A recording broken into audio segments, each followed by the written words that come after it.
मुगल पंजियार का वीडियो सबसे पहले आप तक पहुंचे तो लाल बटन दबाकर चैनल को सब्सक्राइब करें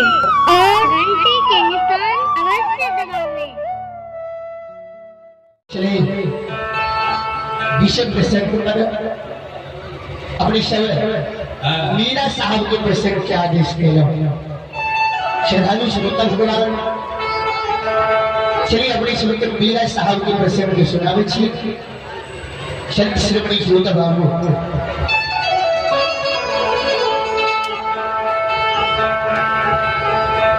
मीरा साहब के प्रसंग अपनी सब केशट के माध्यम से सुनने छी भाई दीपेंद्र तुम जियारी बुखार बिंदु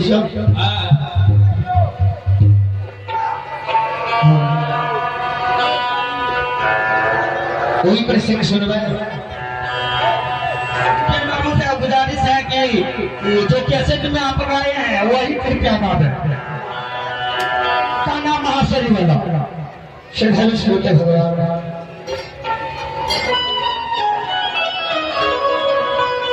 ये देखा जाए मेरी हरियत मामा मौसी माई दिल्ली नगर में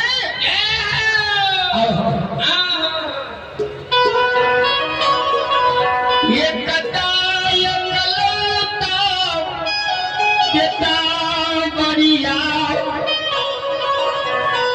मीरा साहेब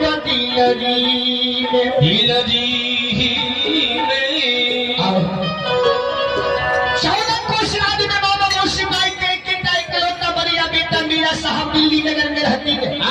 शक्ति श्रोणी श्रोता बाबू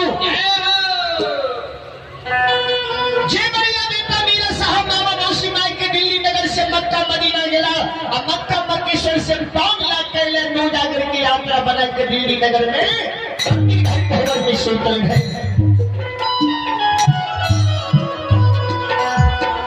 शहर के कौन सा रहते शहर के लाल सा रहते कि हम लोग जाकर लड़ के 7 पुरखा के बदला चुका के दिल्ली नगर आवी 7 पुरखा के बदला ला के दिल्ली नगर में 7 पुरखा के अपना हाथ से मिट्टी पहला दिल्ली नगर में करी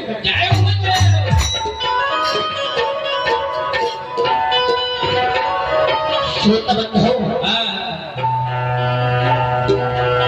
ये देखिए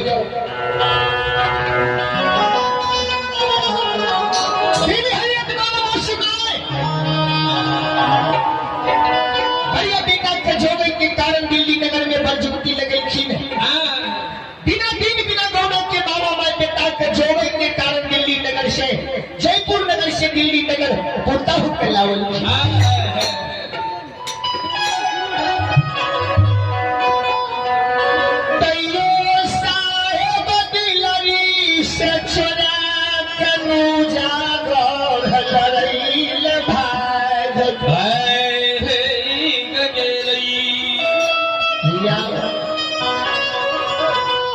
मीरा साहब के संग में घोड़ा हंसराज वीर बढ़िया घोड़ा रहे जे 50 कोस दौड़े रहे एक बेर दम ले घोड़ा पर सवार है मीरा साहब दिल्ली नगर से नौया कर लगे चल चलते साहेब मीरा से सुबेदार दिल्ली नगर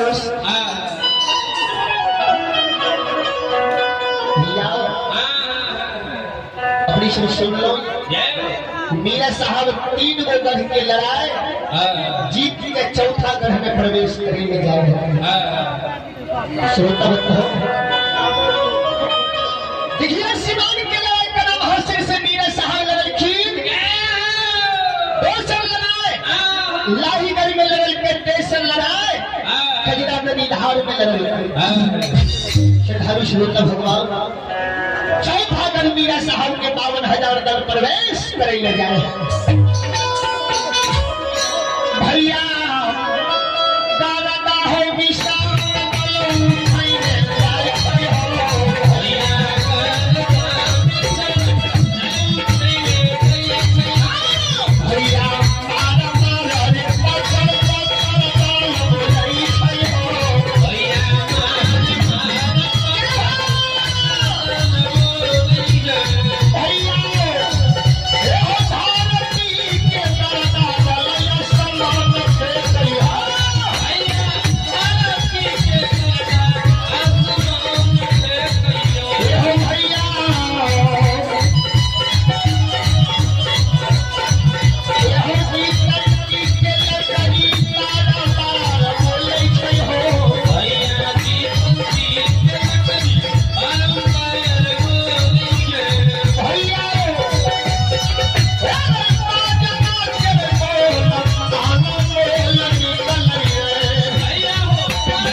उत्तर दक्षिण पूरब पश्चिम के लिए अगर मस्त हिलावे कहीं पीछे नजर में आवे पहले अगर मस्त में हिले जाव जान बचे ना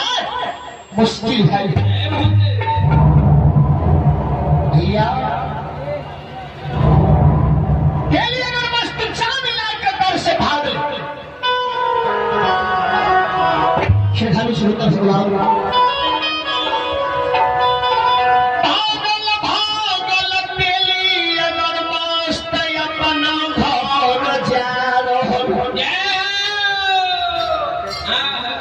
पूरा परेशान भेल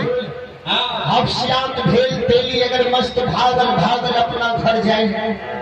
श्रोता बंद हो तेली अगर मस्त क्रिया देखल के तेली अगर मस्त में दरबार मार का हुए स्वामी स्वामी सुनो तेली अगर मस्त दौड़ नहीं भाग पहले भागते तेली अगर मस्त अपना क्रिया करता है पहले भाग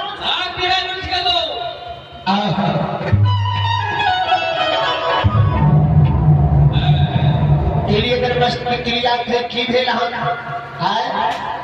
क्या भेल के जाकुल भेल से क्या बेकल छी की भेल एना ही लोग करे छै आज घर में रखवारी करे रही है की भेल और के छोड़ के अपने भाई के मस्त भाग तेली भागे भागे जान गई बादशाह भागे गए तेली शाम के बादशाह सब चीज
में चमक गई